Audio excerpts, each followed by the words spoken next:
neza kuri Cecile Show TV. Nk'uko mubimenyereye rero kuri Cecile Show TV tugenda twiga ibintu byinshi bitandukanye. Aha rero mbanje kwakira umuntu wese mushyashya ugeze kuri Cecile Show TV bwa mbere, turakwakiriye tukwifurije ikaze. Wowe duhorana umunsi ku munsi, nawe uri uw'agaciro, ndagushimiye cyane kuko aho tugeze ubifitemo uruhare. Uyu munsi rero nk'uko muri kubibona tugiye kwiga ku gihingwa cyitwa timu cyangwa se ikirungo cyangwa se ibyatsi byitwa timu. Ni kenshi na kenshi nkunda kubabwira ngo timu wakwibaza ngo timu ni iki, imaze iki se, ikora ite? Kuko muri iri funguro nateguye uyu munsi nakoresheje timu.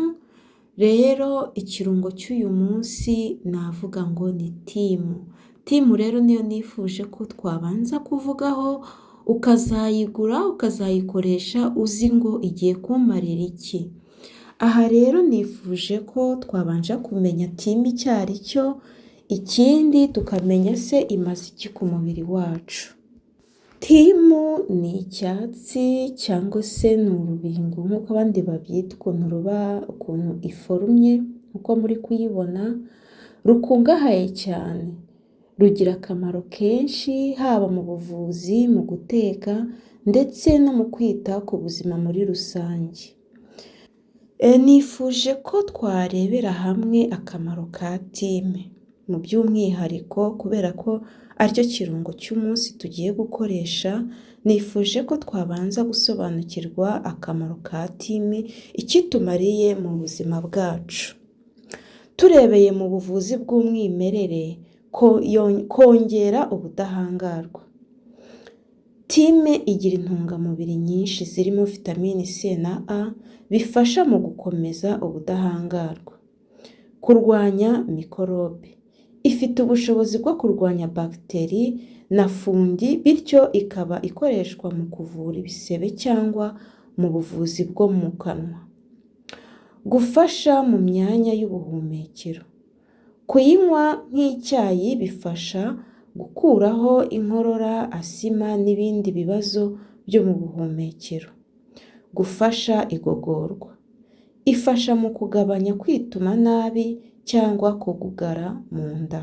Tugiye kureba rero timu mu guteka idufasha iki cyangwa se imaze iki mu guteka, kuko tumaze kureba mu buryo bujyanye n'ubuvuzi bw'umwimerere uko ikoreshwa. Aha rero reka turebere hamwe, ese mu guteka timu idufasha iki? Ko ari ikirungo nkunda guteka cyane, ese cyaba kimaze iki mu biryo? Mu guteka yongera impumuro nziza mu biryo. Timu ikoreshwa mu isosi, inyama, amafi, ibiryo by'ibirungo n'ibindi. Ikabiryoshya kandi ikabiha impumuro nziza. Ikindi akamaro ifitiye ku biryo cyangwa se mu guteka ni uko irinda ibiryo kwangirika. Timu ifite ubushobozi bwo gukumira udukoko twangiza ibiryo, bityo ikongerwa mu mafunguro kugira ngo arambe.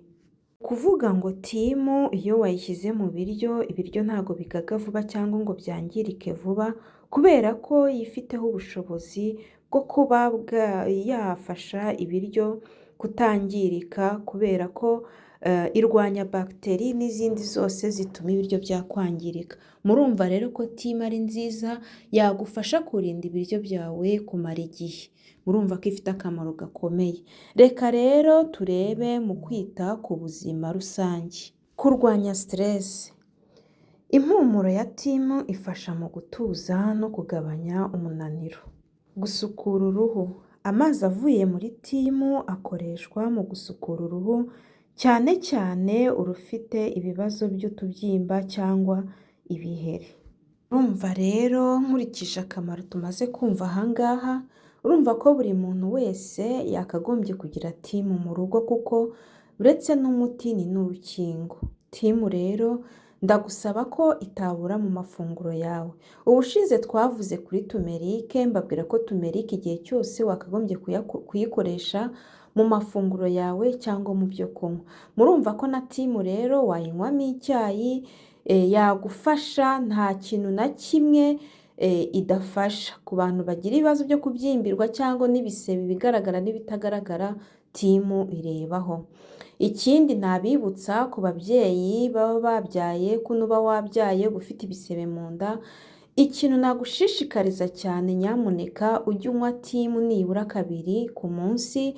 Mu gitondo utari wafata amafunguro ufate ikirahure cy'amazi, nurangiza ushyiremo utubabi twa timu turiya twa fureshi, cyangwa se ufate iriya yumye nta kibazo ukoremo icyayi unywe. Reka nze tuvuge uburyo ikoreshwa, cyangwa se turebe uburyo ikoreshwa urebe niba wabishobora. Ariko nyamuneka nakugira inama y'uko ikirungo cya timu cyangwa se timu itabura mu rugo iwawe. Reka turebe uburyo timu ikoreshwa. Shyira timu mu cyayi cyangwa mu biryo nk'ikirungo. Koreshamo amavuta cyangwa amavuta yo kwisiga akoze muri timu mu kwita ku ruhu. Nywa amazi y'ibibabi bya timu mu rwego rwo kuvura ibibazo by'ubuzima bw'imbere. Timu ni ingenzi cyane kandi ikoreshwa neza yagira uruhare rukomeye mu buzima bwawe. Murumva ko rero timu ari ingenzi mu rugo. Igihe cyose umuntu wese yakagombye kuba afite timu mu rugo. Mwakoze rero, ikirungo cya timu naho nyisoreje. Reka dutangire hakurikiyeho guteka. Mu biryo tugiye guteka uyu munsi turi bukoreshemo ikirungo cya timu. Kuko rero namaze kuyibasobanurira, mureke murebe noneho uburyo ngiye kuyikoresha, nako mumaze kubimenyera. Ubu tugiye guteka mu kanya, karibu duteke.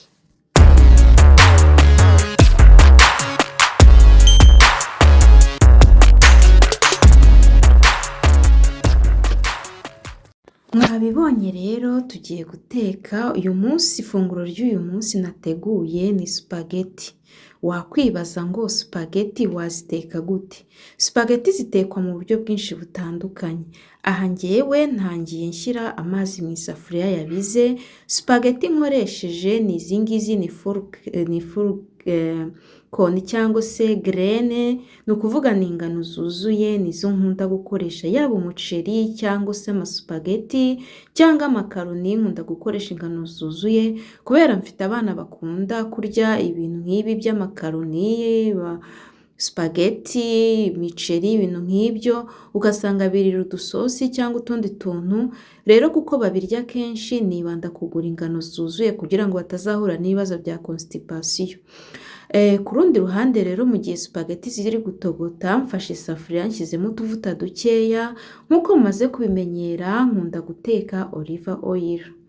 Olive oil murayizi ko ari amavuta meza cyane. Nakase udukaroti duto cyane. Nafashe karoti nyicamo 4, ni ukuvuga ihagaze nyicamo 4, ngenda nkata udupande duto. Hamwe n'igitunguru nacyo, nafashe igitunguru nacyo nkata uduce duto cyane. Ariko wakata size ushaka biterwa n'ibyo ukunda. Ngiye muri spaghetti nkunda guteka utuntu duto cyane, binini birebamo cyane ntabwo mbikunda.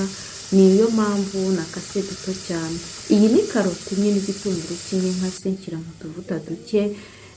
Zimaze gusa nk'izifashe ikandeho gatoya zino karoti, nise nongeramo salmoni. Ni agace gatoya, ni za salmoni nigeze kubereka zo muri friza. Uragenda ukazigura ukazitekaho agace gatoya ubishatse, ufite umuryango muto se cyangwa se gateka, mbese biterwa n'uko wowe umanaginga uko bishaka. Ngewe rero nifashishije agace gatoya kubera yuko tuba dukwiriye kurya indyo yuzuye. Murumva nshyizemo agafi n'inego, ndagaraguye. Igikurikiyeho ni ukongera n'inyanya. Ndi kumwe na wa mushefu mumaze kumumenyera, niwe rero urimo kugenda ashyiramo inyanya gake gake, mubwira nkongera cyangwa ugabanya. Inyanya rero ndabona zikwiriye, mubwiye ko azisubizayo. Aha rero ngiye gupfundikira ndindireho gatoya ndebe uko bigenda. Aha nzanye ikirungo cyo gushyiramo, ni boyiro, murayimenyereye, ni ya boyiro y'ifi. Iyi boyiro y'ifi rero impamvu ariyo nkoresheje ni uko natetse ifi nyine ariyo salmoni. muri spaghetti zacu nifuje ko twakoresha udufi cyangwa se agafi nubwo atari nini ariko nibura napfuye kukanagamo ntimunseke. Maze gushyiramo rero ndapfundikiye kugira ngo ndindire ya boyiro nayo ibashe kugira kwivanga. Ndapfundikira neza, hakurikiyeho rero gushyiraho agatungurusumu, nakoresheje uducloves 2, nkunda gukoresha 2 ni binini, ufite dutoya wakoresha 3, 3 twaba dukwiriye. Aha rero maze gushyiramo tungurusumu, ngiye gukurikizaho cya kirungo nkunda cyane turmeric, kandi namwe murakizi, ntimukizi mumaze kukimenyera turmeric rero maze kuyishyiramo murabyumva nuko vanga, ndahita nkurikizaho amazi ndashyiramo duke cyane, ntago ndi bushyiremo amazi menshi, shyizemo duke cyane kugira ngo ibirungo shyizemo bibashe kwivanga neza, kugira ngo mbashe kumenya nimba byakoze cyangwa bitakoze. Pfundikiyeho gatoya ndindireho gato. Aha rero ndabona isosi yacu iri tayari, murayibona ukuntu imeze neza, irasa neza cyane. Ngiye gukurikizaho amata yo guteka ariko akozwe muri coconut. Aya ni amata akozwe muri coconut ariko yo guteka, ntago bayanywa ntibayagira, ni ukuyatekesha niko nabyita. Nta kindi akora uretse kuyatekesha. Aya mata ni meza cyane, afatisha ibiryo ukabona bisa neza, bigira impumuro, harimo agahumuro ka coconut. Ku muntu ukunda coconut yayikoresha, ariko udafite aya mata yo guteka nta kibazo, wakoresha amata asanzwe y'inka cyangwa se ya coconut nimba ukunda coconut. Nongeyemo akunyu gake kubera ko muri boyiro haba harimo umunyu. Ndakwibutsa ko boyiro uyishyiramo, warangiza ukumva ko umunyu wakoze cyangwa utakoze kuko habamo umunyu ukabona kongeramo. Ikirungo cy'umunsi rero mwakibonye ni timu. Murabizi iraryoha cyane, iryoha nkuko nabibabwiye mu ifi irebaho, imboga byo sinakubwira, ibishyimbo, amashaza ni mwane. Maze gushyiramo spaghetti rero, za spaghetti natogosheje ku ruhande. Aha nongeyemo ikirungo cy'amakaroni cyangwa se cya pasta, biba ari amakaroni, spaghetti, ibintu nk'ibyo bikozwe mu ngano nyine. Nicyo nongeyemo. Aka karungo ni keza cyane kongera muri makaroni, uba wumva makaroni aryoshye ukuntu, sinzi ukuntu nabibasobanurira. Aha rero murabona ko ya makaroni yacu yahiye, ameze neza, arasa neza, mbese ni ibiryo by'umuhondo uyu munsi twihaye na oranje. Murabona ko ari ibiryo bisa neza kandi biryoshye, byujuje intungamubiri umubiri wacu uba ukeneye. Tayari rero muze turye. Ndi kwarura, muzana amasahani namwe mbaheho, biraryoshye cyane, biri guhumura, birasa neza. Iki kirungo cya timu cyabihumuje cyane, muzakigure muzanshimira nyuma. Umwana rero we ntiyabasha kurya makaroni yose uko yakabaye, ufite umwana mutoya urabifata ukaducagaguramo duto cyane ku buryo yabasha no kurisha ikiyiko. Uraducagagura ukatugira tunzinya kubera ko ayiriye ari ndende kuriya igera mu muhogo ikamutera gukorora cyangwa akaba yabigarura, kubera nyine ubwo urumva umwana ntago uwamiriraho. Abana benshi bakunda kurya ibiryo bamiriyeho badahekenye. Urumva rero kubera ari karekare gatinda kugerayo kakamukora, ugasanga arakoroye agaruye ibiryo wari wamuhaye. Ni byiza rero ko wabicagagura. Nkuko mumaze kubimenyera rero, mfite abana bakunda avoka bamwe na bamwe, ntago ari bose. Nongeyeho akavoka ku ruhande, ubundi serive umwana. Iri funguro yaba umwana yaba umuntu mukuru ni ifunguro ryiza cyane. Mwakoze kubana nanjye, ndabashimiye. Wowe twatangiranye tukaba dusozanyije iyi video, ndagushimiye cyane. Wowe tubana umunsi ku munsi tukaba nawe dusozanyije, ndagushimiye. Ubaye utarakora subscribe wibuke kuyikora, ukore like ndetse na share igere ku bantu benshi batandukanye. Mwakoze cyane, ndabakunda. Kuri Cecile Show TV nakagaruka. Bye bye, ndabakunda nshuti zanjye.